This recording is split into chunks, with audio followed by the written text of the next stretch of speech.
Só recapitulando aqui as 6 paramitas, então a primeira paramita é dana, a generosidade, né, que é aquela generosidade de não querer nada em troca, então está muito ligado à ideia da compaixão, está muito ligado à mente altruísta, à aspiração altruísta, ao voto de bodhicitta, de um bodhisattva. Depois disso vem Shila, que é o tema de hoje, que é a harmonia de mente, fala e corpo com Dharma. Depois vem Kshanti, que é a paciência, serenidade, vai ser o tema da próxima reunião. Aí na outra semana, sem ser a próxima, a gente vai ver o capítulo sobre Virya, a reta energia, o entusiasmo alegre. Depois Dhyana, a plena atenção, foco estável, às vezes também traduzido como meditação. E por fim a gente vai ver sobre Prajna, mas o que é a sabedoria, né, que compreende a interdependência dos fenômenos, que compreende o surgimento dependente, todo aquele mecanismo que a gente já viu anteriormente no volume 1, sobre os 12 nidanas, né, os 12 elos da originação interdependente, do surgimento interdependente. Isso também vai ser retomado no volume 2 e, se eu não me engano, no volume 3 também isso vai ser mais trabalhado. Shila é uma palavra que tem muitas traduções, né? E a gente tem que tomar um pouco de cuidado, porque essa paramita, como a gente vai ver nesse capítulo, ela é justamente uma das mais importantes. Sem Shila, a gente não avança. Não é à toa que naquele tríplice treinamento, Shila, junto com Dhyana e com Prajna, elas se destacam das outras 6 paramitas. Porque para que a gente consiga chegar nas outras paramitas, a gente tem que desenvolver Shila, para que a nossa prática seja estável. E aqui eu traduzi harmonia. No texto em inglês não está a tradução harmonia, está como conduta ética. E a gente vê muitas traduções mais parecidas com ética, com moralidade. Então, ética, conduta ética, disciplina ética, moralidade, que não é uma boa tradução, né? Nós já discutimos isso anteriormente, que moral é uma coisa que está muito ligada a costumes, que está muito ligado ao que uma determinada sociedade dita sobre qual é a forma adequada ou não adequada de agir perante aquela sociedade. Até aí a gente pode até pensar, mas qual o problema disso? Isso não seria uma coisa boa? Só que o problema é que a moralidade ela está muito ligada à cultura. E nem toda moral vai ser ética. Nem toda moral vai realmente ter essa conduta harmônica que vai ser condizente com o Dharma, né? Os nossos pensamentos, nossas palavras, nossas ações realmente condizentes com aquele princípio que a gente vê no caminho óctuplo budista, que é o princípio da reta ação, que é a ação que não se desvia, é a ação que realmente está voltada para o benefício dos outros seres, a ação que está realmente voltada para o autocontrole, para a busca pela libertação do samsara. Então, por isso que moralidade, quando vocês virem essa tradução, né, vai ser uma tradução para Shila, mas tem que tomar cuidado com essa palavra. Disciplina ética também, aí vem o problema de que hoje em dia ética e moralidade também se confundem muito, né? Eu já falei do livro do Alberto, né, A Ética do Fogo Logos, que ele aborda bastante até os motivos históricos que levaram a essa confusão na filosofia ocidental sobre o que é ética, o que é moral, né? Então, depois a gente pode até pegar um pouquinho dos trechos desse livro, se vocês quiserem, para abordar melhor esse tema. Mas a questão aqui, há essa confusão, porque ética originalmente se referia a nós agirmos em harmonia, em consonância com o divino em nós, com a nossa natureza mais elevada, com o que na linguagem ocidental, né, que nós vemos no livro do Alberto, é o fogo logos, que é justamente essa essência divina, essa vida una que perpassa tudo. Então, quando nós agimos em harmonia com isso, nós estamos agindo de acordo com a ética. Aí tem até aquela frase grega, né? Ethos, anthropos, daimon. Aqui, daimon não é no sentido dos vários daimons que várias escolas gregas vão falar, né? No sentido de várias deidades, etc. Mas aqui, daimon no sentido mesmo da nossa natureza iluminada, da nossa natureza pura que está velada pelas aflições mentais. Agora, fazendo a ponte com o budismo, então, se a gente tenta agir em consonância com Atma Buddhi, agora indo para a linguagem teosófica, a gente está buscando essa ética. E essa ética que está além de considerações culturais, está além da moral, dos costumes de uma determinada época, de um determinado país, e daí por diante. Eu até estava comentando com a Laia, né? A gente fez um vídeo sobre isso, depois vou compartilhar com vocês, que a gente conversou bastante sobre esse assunto. Um exemplo de coisas que podem ser morais numa determinada cultura, mas que não necessariamente vão estar de acordo com uma conduta de vida, um estilo de vida que busca se conectar com a natureza divina, que busca se conectar com o Logos, com a centelha divina que está presente em tudo. Então, por exemplo, o consumo de álcool, por exemplo, né? A gente vê na chave para a teosofia que o álcool afeta a gente sutilmente, né? É claro, também afeta o nosso cérebro, afeta o nosso organismo, nos deixa aberto para influências astrais. Então ele atrapalha, ele nos desvia da nossa prática espiritual. A questão da carne também, né? Um dos principais princípios budistas é o princípio de ahimsa. Isso a gente vai ver em várias outras tradições vinculadas à religião sabedoria. E, no entanto, em muitas sociedades, a gente vai ver a questão de se sacrificar ou abater animais para aplacar a fúria dos deuses. E isso é considerado moral nessas sociedades. Mas, do ponto de vista de Shila, do ponto de vista dessa ética aqui que a gente está falando, também é uma ação que nos desvia, é uma ação que está fazendo com que a gente esteja buscando favor, né, de forças que estão presas ao samsara para tentar obter algum tipo de benefício. E, bom, na nossa cultura, o peru de Natal, por exemplo, né, não deixa de ser uma forma, não é um ritual, né, não é aquele ritual formal e tal, mas, de certa forma, também é um tipo de sacrifício que se faz para. E ainda por cima, né, ligando isso ao Mahatma, Jesus, então, se as pessoas se questionassem sobre como que isso é tão incoerente, né? Como que isso é tão anti-Shila, é tão desarmônico. Eu vou celebrar o nascimento de um ser que pregava o amor e a compaixão, matando o animal e me alimentando desse animal, sendo que eu poderia ter outras opções. Então, por isso que eu prefiro a tradução harmonia, que é a tradução que está na Voz do Silêncio. Como aqui nós vemos nesse trecho da Voz do Silêncio, Shila, a chave da harmonia nas palavras e nos atos, a chave que contrabalança a causa e o efeito, não deixando mais espaço à ação kármica. Porque no fundo é isso. Shila é justamente a gente tentar ter essa harmonia de pensamento, palavras e ação com o Dharma, e aqui a gente pensa em Dharma no sentido de caminho mesmo, daquilo que nos dá sustentação. E a partir daí a gente vai contrabalancear os efeitos do karma, porque a gente não vai ficar toda hora se engajando na não virtude, não vai ficar naquele jogo de apego e aversão e vai acabar se envolvendo cada vez mais com o mundo e ficando cada vez mais desarmônico, ao invés de harmônico. A gente tem que pensar que a lei do karma, ela é uma lei que visa harmonia, né? A lei do karma está muito ligada à ideia de Shila, porque conforme a gente vai gerando ações no mundo, essas ações vão tendo efeitos. E esses efeitos, eles reverberam. Esses efeitos, eles vão tentar fazer com que haja uma readequação da causa que foi gerada.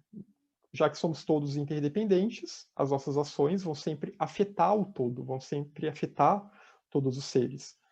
E se elas estão afetando todos os seres, na interdependência, elas estão afetando a nós mesmos, porque nós somos todos os seres, e todos os seres somos nós mesmos.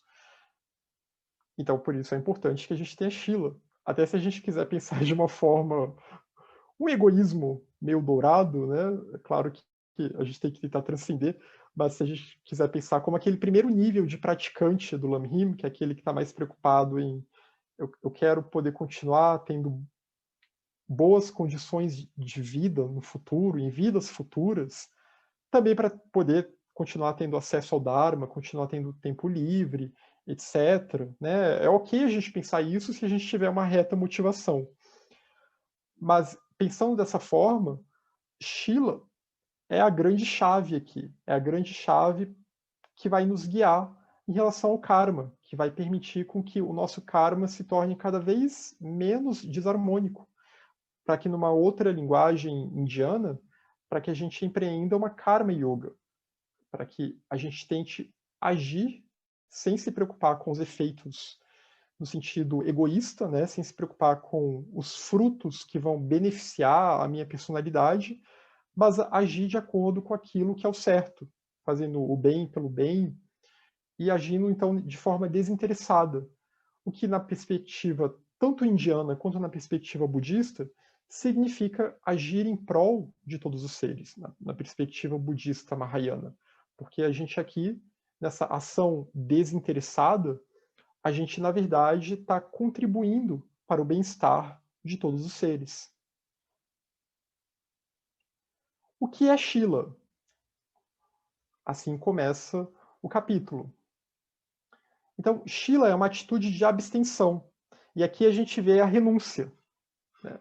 Lembra que na Voz do Silêncio, uma das sete portas, né, uma das 7 paramitas, é Vairagya. E a gente já viu Vairagya presente em Dana, e agora está vendo Vairagya, a renúncia, presente em Shila. E também é um dos 3 principais aspectos da senda, num texto de Tsongkhapa, que ele vai falar sobre isso.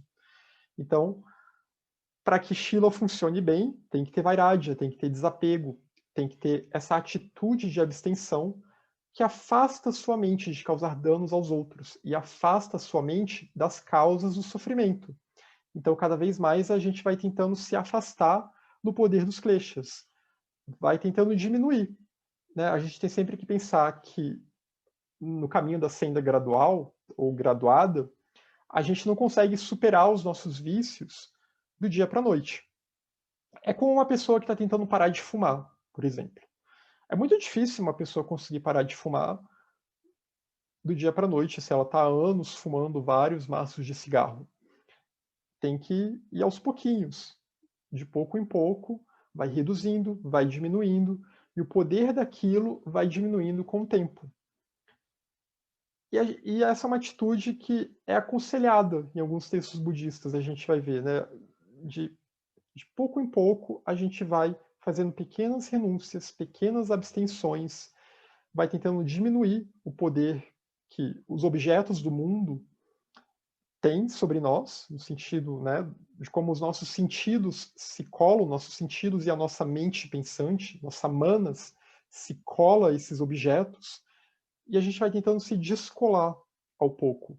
E nesse ato de se descolar, a gente vai conseguindo se abster cada vez mais fácil dessas causas do sofrimento, né? Do apego excessivo ou da aversão excessiva, ou de coisas que nos fazem mal, de atos que nos fazem mal e que fazem mal aos outros seres.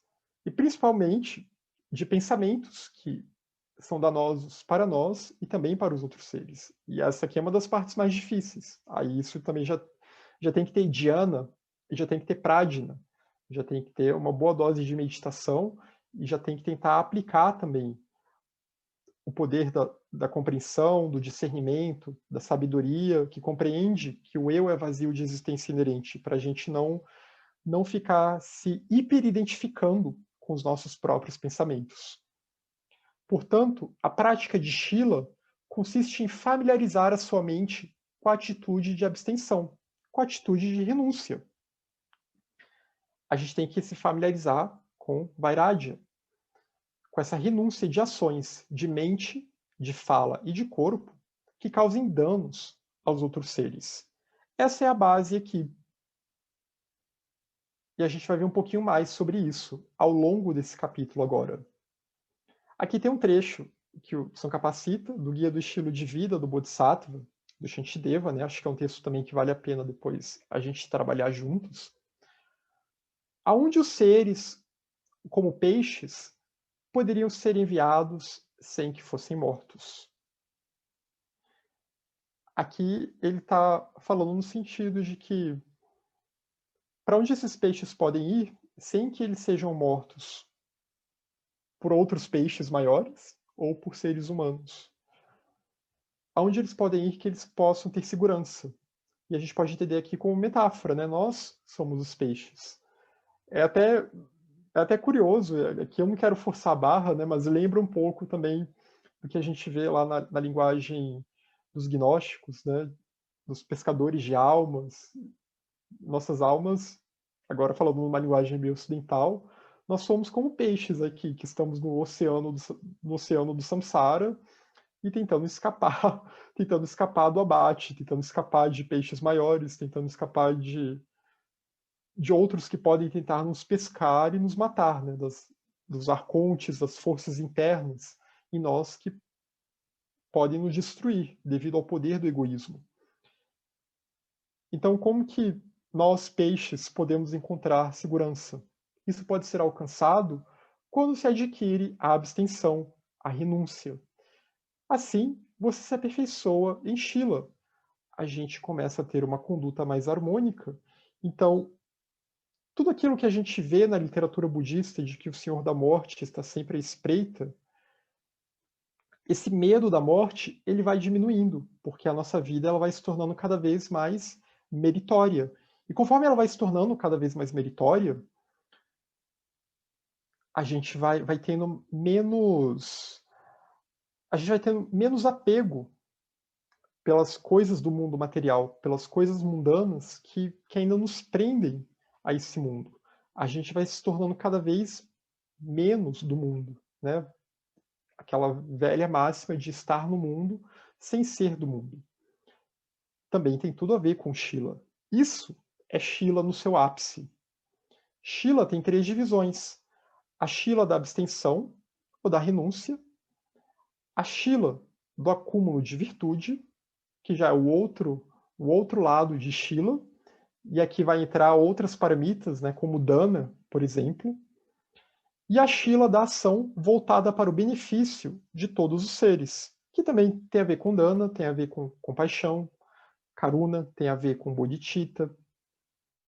Tudo isso também é Shila, porque a reta ação, a Karma Yoga, no seu sentido mais profundo, é a ação altruísta.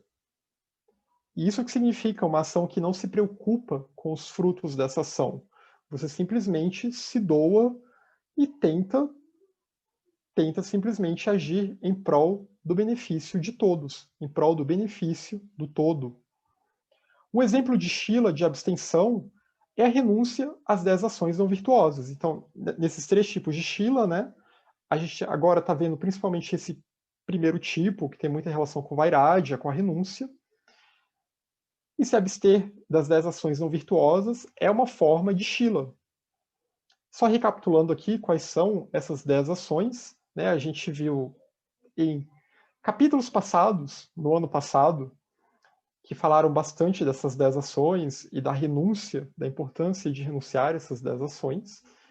Então, a primeiro é matar, né, matar outros seres, matar seres humanos. E lembrando que essas ações não virtuosas, elas sempre vão ter gradações, né? Então, é muito diferente uma pessoa que às vezes vai ter que matar um animal para comer pela sua sobrevivência, porque talvez ela viva numa região do planeta, ou ela viva em condições socioeconômicas que talvez seja a única opção para ela.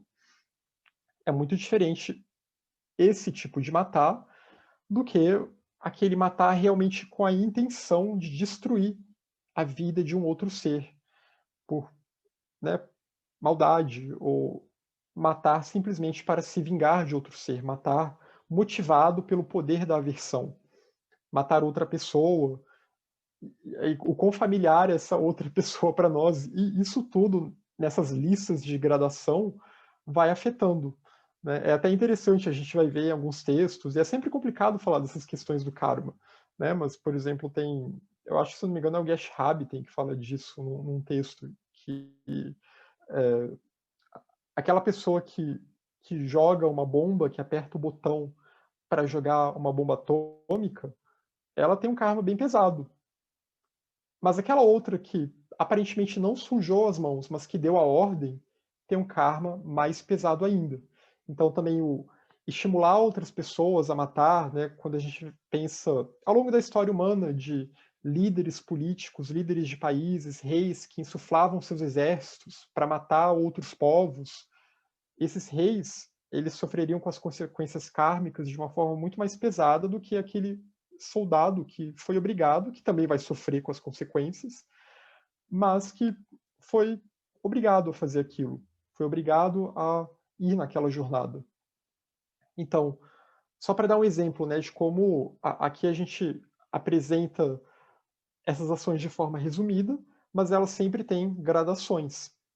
Depois disso tem o roubar, né, pegar aquilo que não nos foi dado, pegar aquilo que não é nosso sem a permissão dos outros.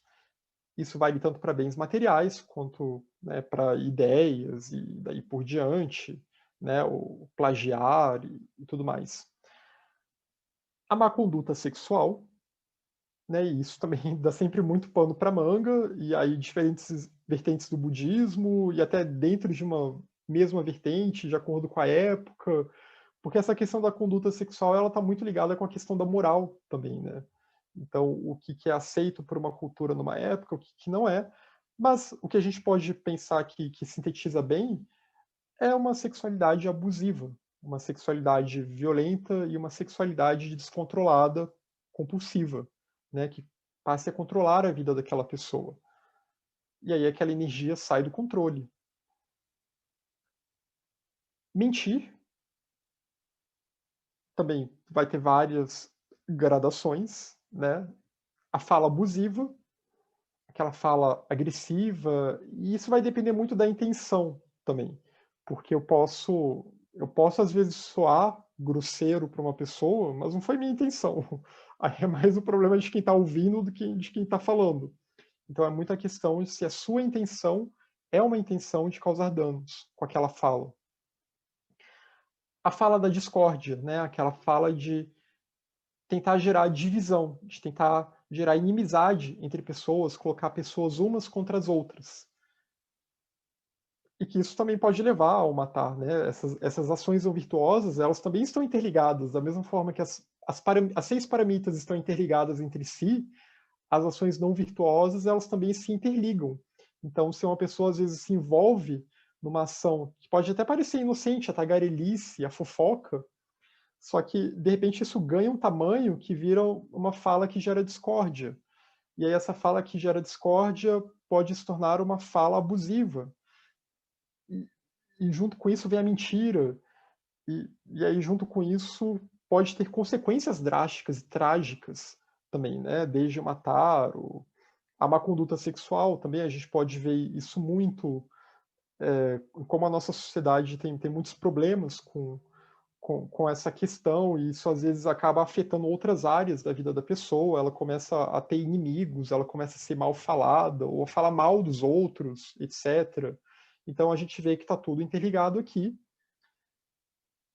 E depois vem as ações de mente, né? Então a gente tem essas ações aqui que são de corpo, matar, roubar, má conduta sexual, as de fala, o mentir, a fala abusiva, a fala da discórdia, causar divisão na sanga, causar divisão num grupo espiritual, num grupo esotérico que está buscando esses ensinamentos, né, colocar as pessoas umas contra as outras, é uma forma de destruir a egrégora desse grupo. Então, também é um tipo de discórdia, de fala, que causa discórdia muito grave. A tagarelice, e depois vem as ações de mente, que são a malícia, que é o desejar o mal para o outro, né? Desejar causar danos ao outro. É bem anti-Shila isso. A avareza, a mesquinhez, né? De não ter aquela atitude mental de não querer partilhar com o outro, né, de não querer compartilhar, seja ideias, seja ensinamentos que podem, né, não estou falando aqui de ensinamentos secretos nem nada, né, mas que poderiam ser partilhados, ou várias outras coisas, né, isso vale também, é uma atitude que vai se refletir na nossa conduta material também, né, aquela avareza da pessoa que não quer, não tem o mínimo de dana em nenhum sentido. E as visões errôneas. E aí, as visões errôneas, é claro que a gente pode incluir os kleshas, né, a vidya como a grande visão errônea. a heresia da separatividade, como bem explica a Voz do Silêncio, a causa do sofrimento, o egoísmo, o egocentrismo, mas também outras visões errôneas, outras crenças que de alguma forma reforçam o nosso senso de separatividade, que reforçam o nosso apego ao samsara.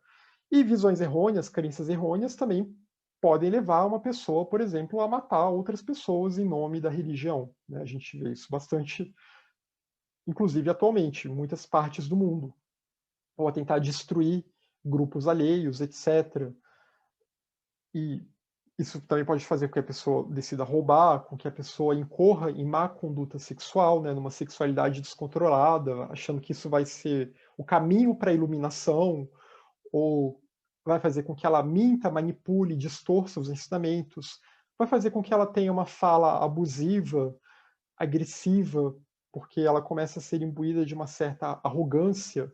Isso também está ligado com a visão errônea, né? Aquele eu que se acha mais poderoso do que os outros, que se acha uma autoridade e que todos os outros têm que se ajoelhar diante dele.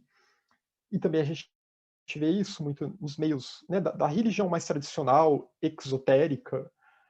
A fala da discórdia também, né? Você começa a separar aquelas pessoas entre amigos e inimigos pelo poder do apego e da aversão. E essa visão distorcida, então, vai fazer com que você também comece a pincelar determinados grupos como grupos que devem ser eliminados.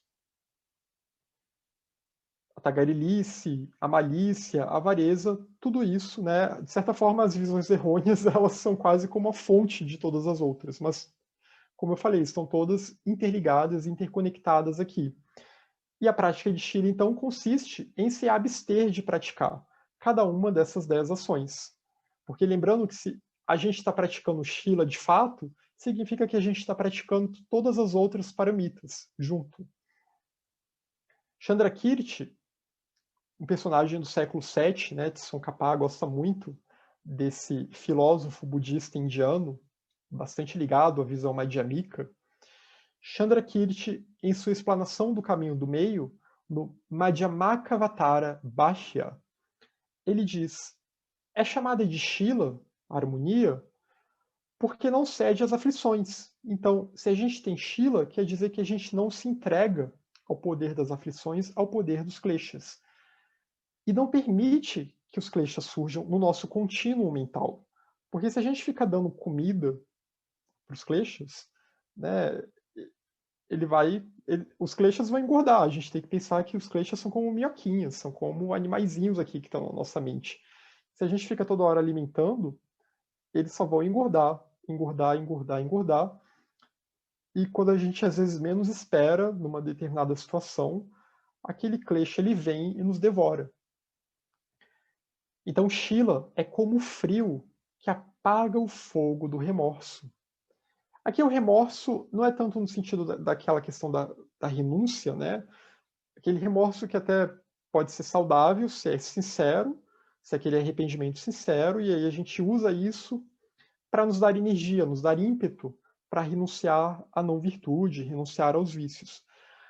Mas é aquele outro remorso, aquele remorso da culpa, aquele remorso que a gente fica sempre naquele jogo, que a gente vê muito, né, na nossa cultura, da culpa cristã, e fica sempre naquele jogo de que você pratica, você incorre no vício, você cede ao poder dos kleshas, aí você tem um remorso, poxa, por que que eu fiz isso? Por que que eu falei aquilo? Por que que eu tratei a pessoa daquele jeito? E aí tá, né? Você pensa que não vai fazer isso de novo, só que como você não está tentando controlar os kleshas, não está tentando desenvolver Shila, a situação vai se repetir e fica sempre nesse ciclo. E aí fica no ciclo da autocomiseração, da autopiedade, e achando que o remorso por si só já já te dá algum passe livre, né? Já serve como alguma compensação. Aí fica até num jogo masoquista mesmo. Então, Shila, por ser harmonia, por ser uma coerência real com o Dharma, é como é como frio, né? É como gelo que apaga esse fogo do remorso. É como uma tempestade de neve que vem e elimina esse calor. É aquilo em que os seres excelentes confiam, Pois é a causa de felicidade. Shila está muito ligado com o karma, novamente. Então, o karma meritório, o karma positivo, a prática da virtude, ela é causa de felicidade. A prática de não virtude é causa de infelicidade. A questão aqui é bem simples. Se a gente tem Shila, a gente não vai incorrer em ações não virtuosas. A nossa vida vai ser norteada pela prática da virtude. Então, nós teremos boas sementes, sementes que vão nos ajudar no nosso caminhar em busca do estilo de vida do Bodhisattva. Shila tem 3 qualidades: desapego, né? De novo aquela questão da renúncia ou abstenção, vairagya, não violência, ahimsa, não causar danos aos outros seres, né? O desapego em relação aos kleshas, em relação aos vícios, ahimsa, não causar danos aos outros seres, e a visão correta, prajna, entendendo que todos nós somos interdependentes, que o nosso senso de independência, ele só surge, na verdade, na relação com o mundo, na relação com o todo, na relação com os fenômenos do mundo, na relação com os outros seres, com as outras pessoas. Então, uma vez que a gente tem essa visão correta, a nossa ação ela vai ser sempre harmônica, porque a gente sabe que se a gente causa desarmonia no todo, a gente também vai sofrer desarmonia porque nós somos esse todo. Sem desenvolver Shila, não é possível se engajar de fato no Mahayana. Shila é essencial. A gente pode até retornar lá para um dos últimos capítulos do volume 1, que falava do tríplice treinamento, né, que é Shila, Dhyana e Prajna. Para ter Dhyana, para ter uma mente estável, tem que ter harmonia, tem que ter Shila. Senão a mente não vai ficar estável. E sem a mente estável, a gente não chega à Prajna, não chega à visão correta, à sabedoria que compreende a interdependência. Se a sua harmonia Shila se degenera, você sofrerá uma queda no reino do sofrimento e não conseguirá zelar nem pelo seu próprio bem-estar, o que dirá do bem-estar dos outros seres. Porque se a gente não tem harmonia, a gente vai ser dominado pelos kleshas. E se a gente se entregar totalmente aos kleshas, a gente vai incorrer nas 10 ações não virtuosas. Em algumas delas, né? Não estou dizendo que vocês vão sair matando todo mundo, mas nem roubando, né? Mas em algum nível a gente vai se envolver com algumas dessas ações não virtuosas e vai acabar gerando um karma que vai nos prender cada vez mais no samsara, que vai gerar cada vez mais angústia, mais insatisfação, mais sofrimento. E dependendo do caso, realmente em próximas vidas a gente pode acabar ficando um pouquinho lascado, pode acabar caindo em reinos inferiores, em reinos miseráveis. Aí, né, você pode acreditar nesses reinos de forma mais literal ou simbólica, mas a gente vai estar em estados de vida em que a nossa consciência vai sofrer como se estivesse realmente vivendo uma vida infernal. Portanto, uma vez que você se dispõe a trabalhar pelo benefício dos outros seres, zele por sua própria Shila. Não adianta a gente estar aqui falando das virtudes, falando da importância da harmonia, e infelizmente isso acontece muito no budismo mais tradicional, né? Pessoas que vestem o manto de monge, etc., e que falam da importância das virtudes, mas elas não praticam de fato essas virtudes, elas não tentam praticar de fato essas virtudes. Ou porque elas estão sendo guiadas por uma visão errônea que se infiltrou no budismo que elas seguem, né, porque elas começam a ver mais tudo isso só como uma questão metafórica mesmo, e começam a interpretar o budismo de um jeito muito como uma filosofia materialista, ou simplesmente por preguiça, né, por serem relapsos. Incorrer na não-virtude, como bem explica o Guia do Estilo de Vida do Bodhisattva, é um tipo de preguiça. Quando a gente deixa os kleshas nos dominarem, nós estamos sendo relapsos, Nós estamos abandonando o nosso próprio autocontrole. Então, se a gente se dispõe a trabalhar pelo benefício dos outros seres, a gente tem que recuperar esse nosso próprio controle. A gente tem que recuperar o poder sobre nós mesmos. Senão a energia vai ficar sempre dispersa. E não vai ter dana, não vai ter compaixão estável, né? As virtudes elas vão ficar muito instáveis. Então, ora eu vou ter pensamentos compassivos, ora eu vou ter pensamentos destrutivos, eu vou ter pensamentos cheios de ressentimento e daí por diante. Foque-se em guardar a sua Shila sem se desviar. Aqui de novo esse conselho, né? E é como eu falei, é gradual, é muito difícil parar de fumar os kleshas do dia para a noite. A gente tem que ir aos poucos, né? Não tem um adesivo de nicotina para ajudar. Bom, até tem os ensinamentos são de certa forma esse tratamento, né? São esse tratamento para tentar nos ajudar para que a gente consiga se familiarizar e consiga convencer a nós próprios da importância de praticar o Dharma. Então, foque-se em guardar as suas shilas sem se desviar. E foque-se em abster-se da não-virtude. Não seja relapso, não tenha preguiça, né? Não deixe a indolência tomar conta. Se a gente vai para a linguagem de outras filosofias indianas, a indolência, a preguiça está muito ligado ao poder de tamas, lá nas três gunas. Então, a gente acaba, por indolência, pelo esse poder do embotamento de tamas, a gente acaba ficando cada vez mais suscetível ao poder da separatividade, à noção de separatividade. E vai ficando cada vez mais submisso às flutuações da mente. Né? Aí vem rajas com aquelas paixões, aqueles sentimentos que vêm em alta velocidade e aí a gente não consegue controlar e toda hora está tendo surto e ataque de raiva e choro sem motivo e daí por diante. Então, a ideia aqui é a gente não ser relapso e desenvolver Shila para nós não sermos surtados. De certa forma, a gente pode resumir isso. Né? Shila é harmonia.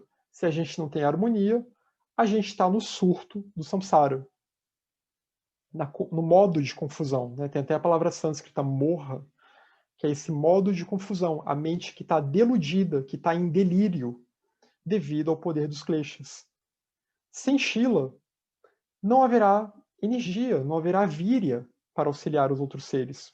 Porque exatamente como a gente acaba ficando embotado pelo poder dos vícios e a nossa energia se dispersa, então a gente perde a nossa víria.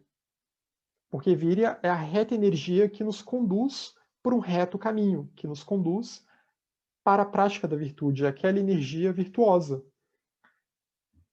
E sem Shila, essa energia ela se desfoca e ela não fica mais reta.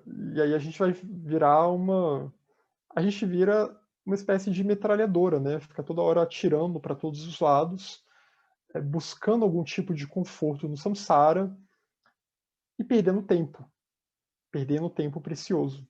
É necessário desenvolver a própria Shila. Não basta só querer que os outros desenvolvam em si mesmos. Né? Senão, primeiro, a gente vai cair na hipocrisia, e segundo, porque a gente não vai ter energia para auxiliar os outros seres. Aqueles que se esforçam pelo bem-estar dos outros seres não abandonam a sua devoção por Shila. Então, se a gente realmente tem essa motivação, essa aspiração sincera de uma vida altruísta, essa aspiração de buscar o ideal do Bodhisattva, o ideal do adepto, então que tenhamos devoção por Shila, que entendamos a sua importância, a importância de se abster de ações não virtuosas, de se abster dos vícios e daí por diante, de tentar ter uma vida cada vez mais harmônica, mais sátvica, para que nós então nos tornemos vasos adequados para o Dharma, para que nós nos tornemos cálices adequados para a luz, para transbordar essa luz, né, que não é nossa, mas que está em tudo. A pura Shila tem como base as práticas do que adotar e do que abandonar. Adotar a virtude, abandonar a não virtude. Para tanto, é necessária uma forte motivação.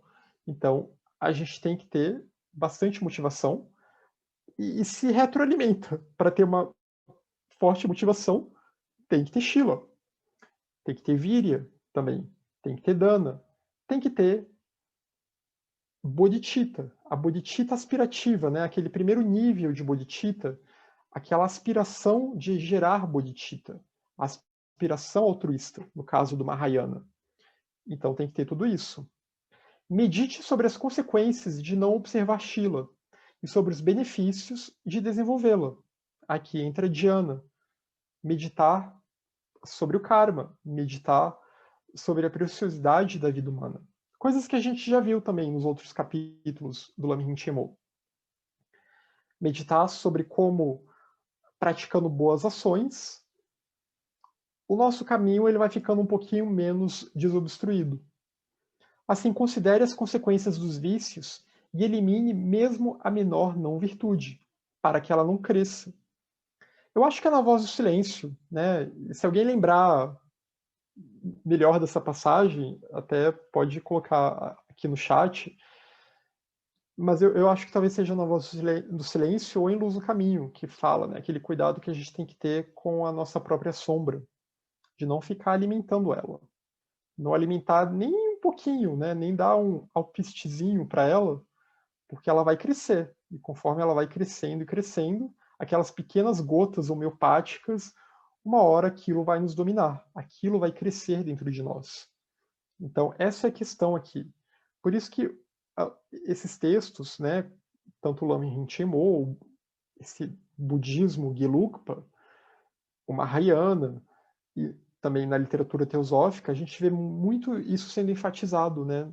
Não fique alimentando os seus vícios, não fique alimentando pensamentos destrutivos, pensamentos danosos, pensamentos maléficos, porque eles vão se espalhando na nossa mente. E ora a gente alimenta um pouquinho aqui. É como quando a gente, dando um exemplo da fala não virtuosa, aquela fala que causa discórdia, né? É como, por exemplo, a gente começa a se cercar de determinadas companhias que só ficam falando mal das outras pessoas. E de início a gente nem tinha problema com aquelas outras pessoas. Mas elas ficam sempre no nosso ouvido, falando mal, falando mal, falando mal. E de início a gente pode pensar, é a opinião dela, isso não é bem assim, eu gosto daquela pessoa.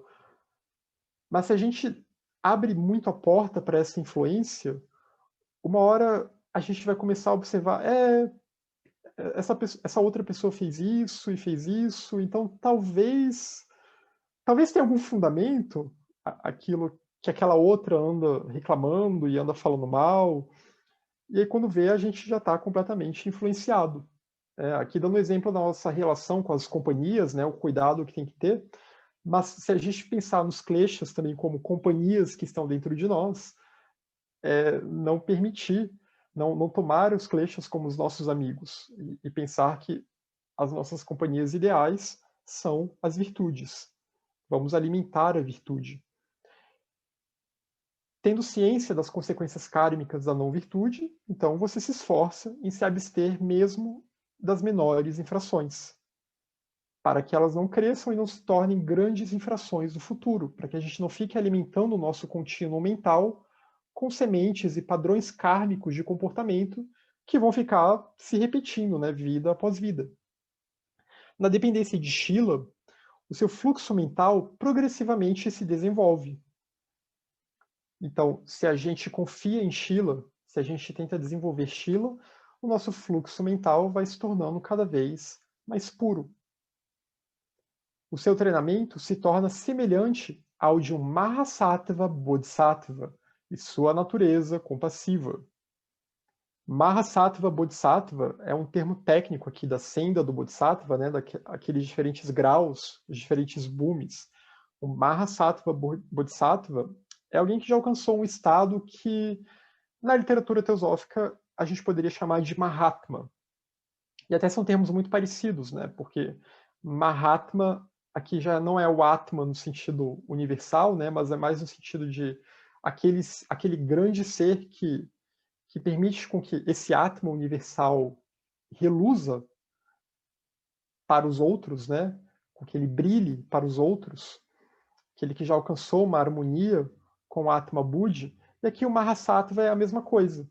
É aquele ser sattva que se tornou um grande ser porque a sua natureza iluminada, que não é individual, né, essa natureza da vida universal, da vida una, ela agora está brilhando, ela resplandece no lótus do coração dessa pessoa. E é quase como você se torna um espelho do Atman. E se tornando esse espelho do Atman, esse espelho ele vai refletir a luz para todo mundo. Logo, é uma natureza compassiva.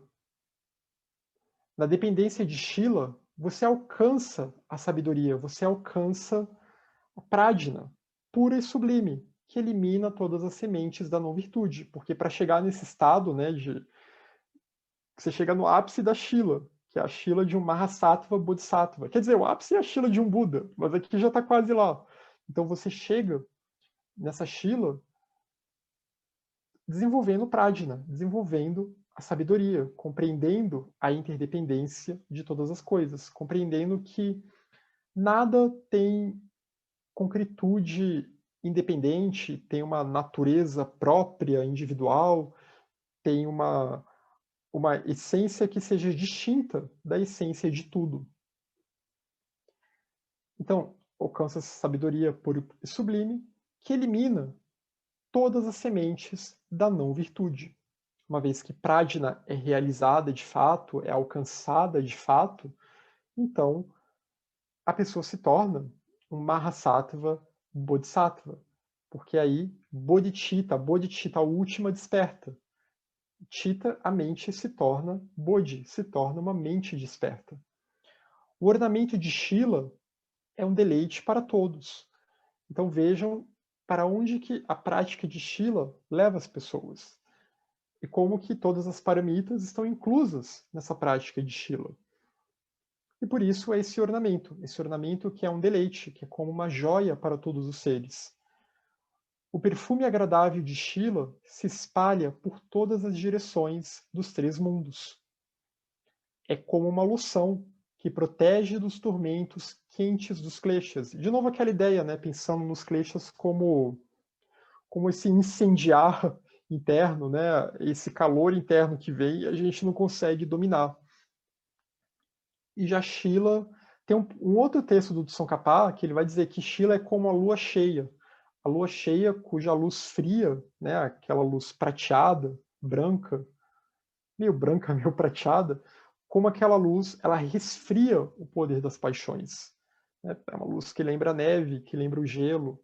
Então, muito dessa essa simbologia, né? Afinal, os tibetanos estavam lá vivendo na Terra das Neves. Então, é com esse poder de resfriar o fogo. Esse fogo não virtuoso, né? Não aquele fogo, aquele outro fogo virtuoso que a gente vai ver em outras literaturas. O fogo logos e daí por diante. Mas aqui, esse incêndio que está acontecendo e que não é legal. Esse fogo tóxico. E a palavra nirvana, inclusive, né, uma das possíveis traduções de nirvana, nirvana é cessação de avarana, cessação dos véus que fazem com que a gente impeça de ver a realidade como ela de fato é. Mas uma possível tradução também é cessação do incêndio. Como se fosse um incêndio florestal, e quando se alcança o nirvana, esse incêndio ele cessa. Por isso também que naquela imagem da roda do samsara, né, o Buda ele aponta para uma lua cheia, como essa luz fria que apaga esse fogo. E a lua também representando a mente, né, representando o bodhicitta, a mente desperta, a mente que está reluzindo essa luz, que não é uma luz que vem da lua, né, é uma luz que vem do além, né, é uma luz que vem do sol. A gente aqui pode pensar o sol agora, numa linguagem de doutrina secreta, como logos dentro de nós. Né? Não o sol físico e nem a lua física. Tudo isso aqui é simbólico. Até porque a lua física, como bem explica a doutrina secreta, é um corpo morto, né? Ela está cada vez mais desaparecendo e ela vampiriza a Terra. Então, ela tem os seus efeitos benéficos, mas também tem efeitos maléficos, né? Não é para a gente ficar adorando a Lua física, nem para ficar adorando nenhum planeta físico, né? A gente não deve ficar adorando espíritos planetários. Então, é como uma loção, né, que protege dos tormentos quentes dos kleshas. Quem tem a Shila de fato adentra a suprema linhagem, porque quem tem a Shila de fato alcança a Prajna, quem tem a Shila de fato se torna um Mahasattva Bodhisattva, ou, na linguagem teosófica, se torna um adepto, se torna um Mahatma.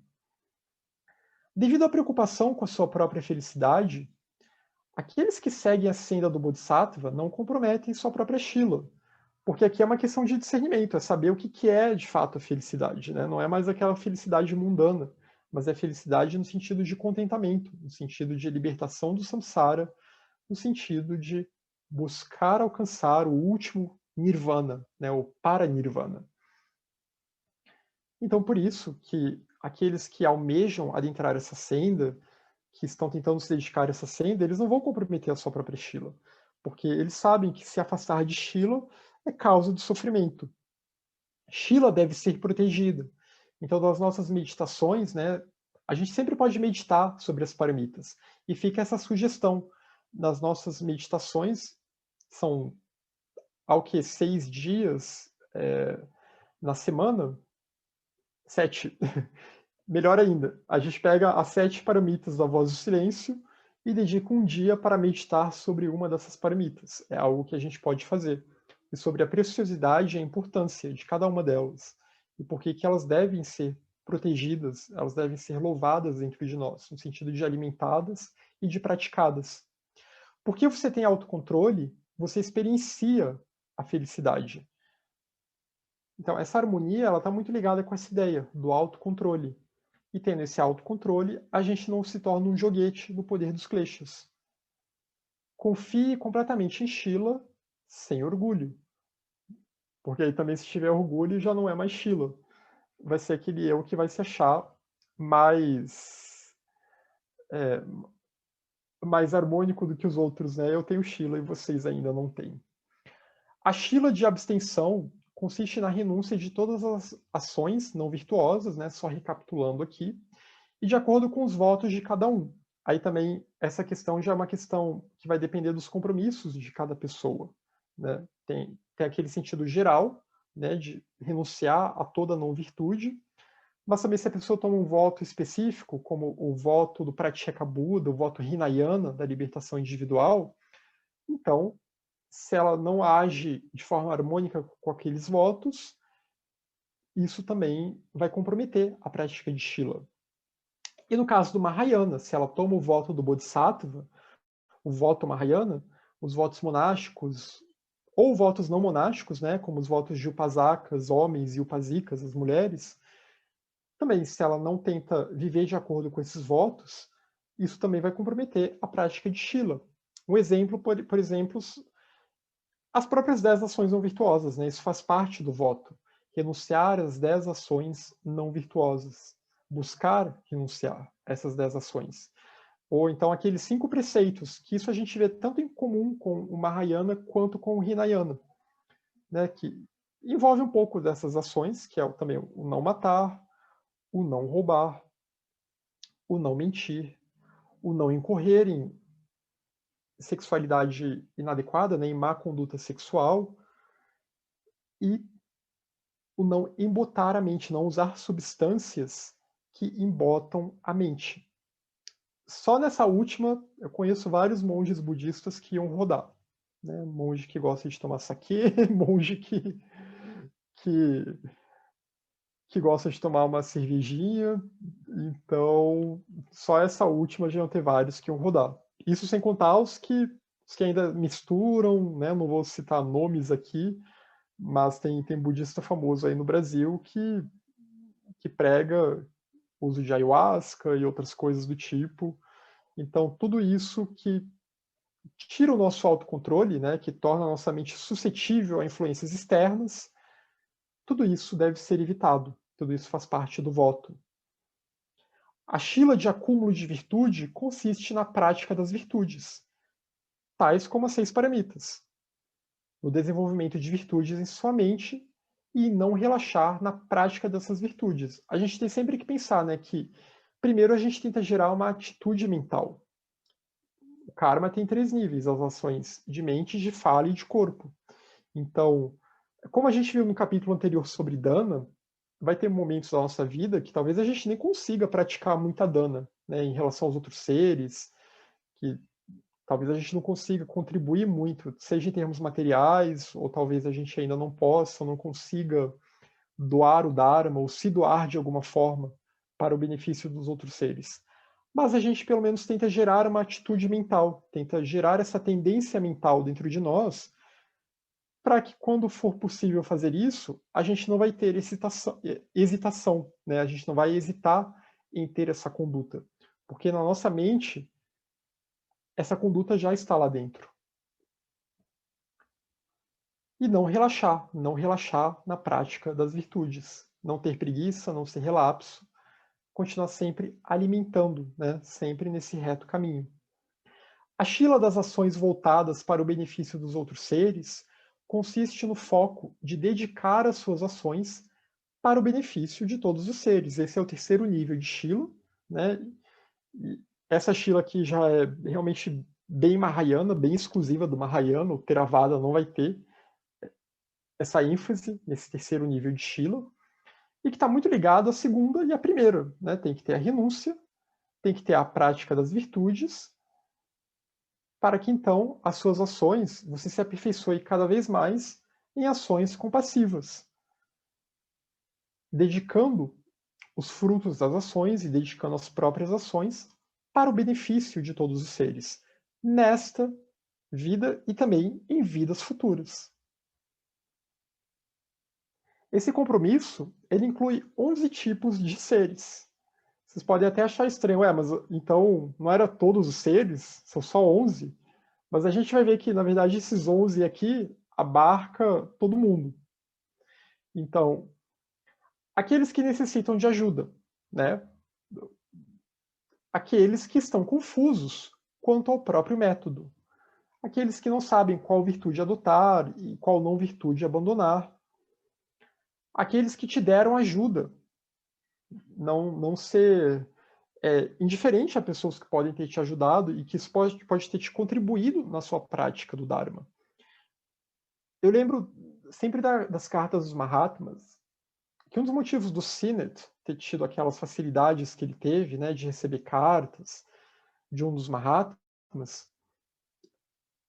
era porque o Mahatma falava para ele, eu acho que é o Mahatma K, se eu não me engano, né, me corrijam a memória se eu estiver confundindo, mas eu acho que é o Mahatma K que fala isso para ele, que numa vida anterior, o Sinnett ajudou bastante aquele Mahatma. E, se eu não me engano, acho que foi até uma ajuda de quase salvar a vida daquele Mahatma, né? Então, esses vínculos, eles perduram. Então, mesmo o Sinnett, ele não era um auto-iniciado como a Blavatsky, ele tinha suas questões, né? Até aqui, pensando naquele voto, né? Ele não pôde avançar muito no caminho, porque ele não aceitou adotar aquele voto de se abster de substâncias que embotam a mente, né? Ele gostava muito do álcool, de beber bebidas alcoólicas, coisa muito da cultura britânica da época também. Mas mesmo assim, durante um determinado período, ele teve facilidades kármicas que o permitiram ter um acesso privilegiado a ensinamentos de Mahatmas, de Bodhisattvas Mahasattvas.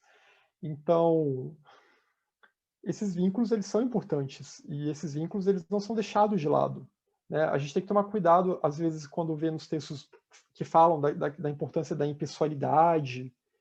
É claro, a gente tem que ser impessoal, né? Não ficar categorizando, essa pessoa é minha amiga, eu vou ajudar ela, essa é minha inimiga e eu quero que ela se lasque. Isso sim, mas ao mesmo tempo também a gente tem um compromisso com aquelas pessoas que nos ajudam de alguma forma.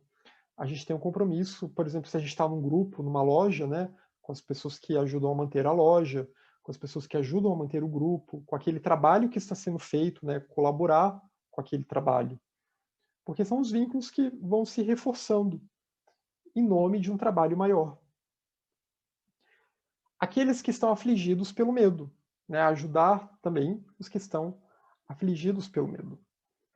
Bom, e só mais um adendo, né, sobre esses que te deram ajuda também, principalmente na ótica mahayana, né?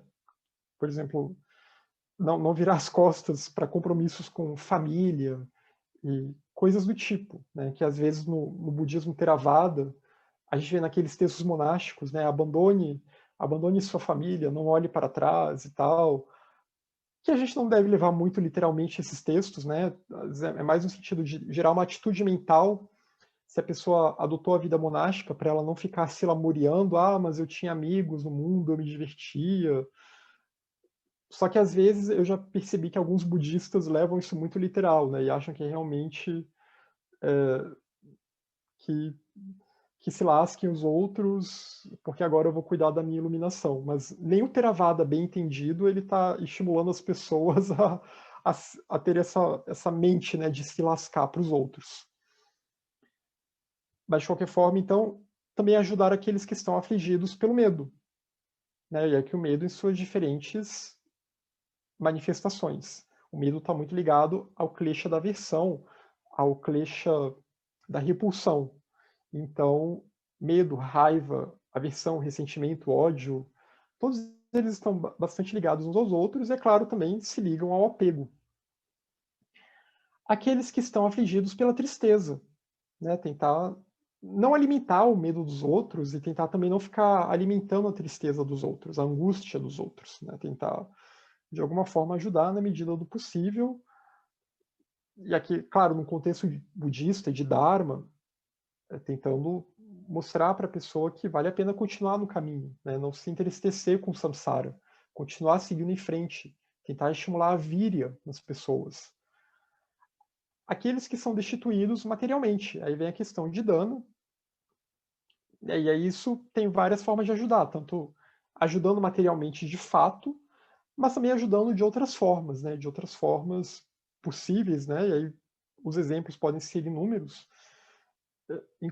inclusive doando Dharma, né? Sem cobrar por isso e daí por diante. Aqueles que precisam de uma habitação, né? Tentar de alguma forma colaborar na nossa sociedade para que não tenha pessoas dormindo na rua. E estimulando também a prática das virtudes, né? Para que o karma coletivo se torne cada vez mais virtuoso e a situação coletiva da humanidade, da nossa nação, do nosso continente, do nosso mundo, se torne um pouquinho melhor. Aqueles que desejam harmonia mental, né? Isso acho que todos os seres, isso aqui realmente abarca todo mundo, porque todos os seres buscam algum tipo de harmonia mental, buscam algum tipo de felicidade, de contentamento, mesmo que eles não tenham muita clareza sobre o que realmente vai trazer esse contentamento e o que não vai trazer, o que vai trazer mais sofrimento. Mas então, estar disposto a ajudar esses seres. Aqueles que agem de forma reta. Não pensar que um ser que já está mais avançado que nós, que alguém que a gente vê como um exemplo, não pensar que essa pessoa não mereça ser ajudada. Vamos olhar o exemplo da Blavatsky. A Blavatsky não estava ajudando os Mahatmas, eles não precisavam dela. Não que ela fosse insubstituível, é claro, né? Ninguém é insubstituível na via espiritual, né? Não tem essa coisa de um eu essencial, uma personalidade essencial. Mas ela foi, naquele momento, por motivos kármicos e por motivo de vínculos com esses Mahatmas e com as tradições com as quais ela trabalhou, ela teve esse papel importante para esse projeto. Então ela estava ajudando, e assim como ela estava ajudando eles em seu trabalho. Assim também como a gente vai ver os outros que ajudavam a Blavatsky, que mesmo não estão tão avançados como ela, também a ajudavam. Ajudavam, fosse a lhe dar hospedagem, com os problemas de saúde que ela passou a ter mais adiante na vida dela, e daí por diante. Então, sempre ajudar aqueles, mesmo aqueles que talvez pareçam não precisar de ajuda, né? Que a gente pode pensar, não, essa pessoa já tem tudo. Isso é bobagem, ninguém tem tudo no samsara. E mesmo as hierarquias, os bodhisattvas, precisam de ajuda de gente aqui para estar atuando no samsara, para ajudar os seres, porque por questões kármicas, né, eles têm um potencial limitado do que eles podem fazer. Eles não podem, de repente, aparecer no meio de uma rua e começar a falar para todo mundo, olhem só, eu sou o Mahatma e eu vim trazer esse ensinamento. Não é tão simples assim. Então precisa ter os seus agentes, colaboradores, buscadores, etc. Aqueles que agem de forma incorreta, também. Aí já vem o outro extremo, né? Não pensar que essa pessoa ela não está se esforçando na virtude como eu me esforço. Logo, eu não tenho por que ajudá-la. Né? Ela que aprenda, ela que quebre a cara e aprenda por si própria. Também não é uma atitude mahayana. Então, estar sempre pronto. Se essa pessoa está pedindo alguma ajuda, tentar ajudá-la da forma que for possível. Aqueles que precisam ser disciplinados pelos poderes supranaturais de um ser iluminado. Aqueles que precisam da instrução de um bodhisattva. Aqueles que... E aqui, esses poderes sobrenaturais, supranaturais, né, pode ter vários sentidos. Pode ter até o sentido de exorcismo mesmo. Isso tem no budismo, tem várias tradições esotéricas. Então, a prática da meditação, a transmissão de práticas, né, a transmissão de práticas meditativas, teúrgicas, e daí por diante.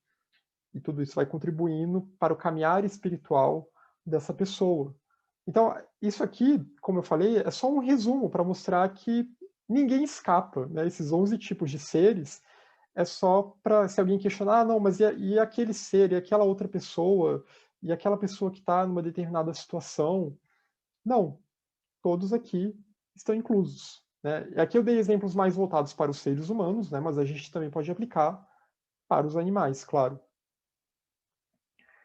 Se a Shila de abstenção se degenera, todos os votos se degeneram. Então, essa Shila do compromisso, né, o compromisso de ação altruísta, o compromisso da compaixão, essa Shila mais ligada à Bodhicitta, ela não vai para frente se eu não tiver a Shila mais ligada à renúncia. Porque também a Shila do acúmulo da virtude, da prática da virtude, da prática das outras paramitas, também não vai conseguir ir para frente se eu não tiver essa Shila da renúncia bem estabilizada na minha mente e guiando as minhas ações. Então, a Shila de abstenção ou de renúncia é a base das outras duas. Diariamente, avalie e busque abster-se de ações não virtuosas. Então, diariamente, vão avaliar, vão pensar, né, o que eu pratiquei. Eu gosto muito do exemplo do ocultismo prático, né, que tem aquela ideia de que antes de você ir dormir, você avaliar como foi o seu dia e pensar, né, onde você pode ter incorrido e não virtude, etc. E pensar que amanhã é outro dia e amanhã eu posso tentar agir de uma forma melhor.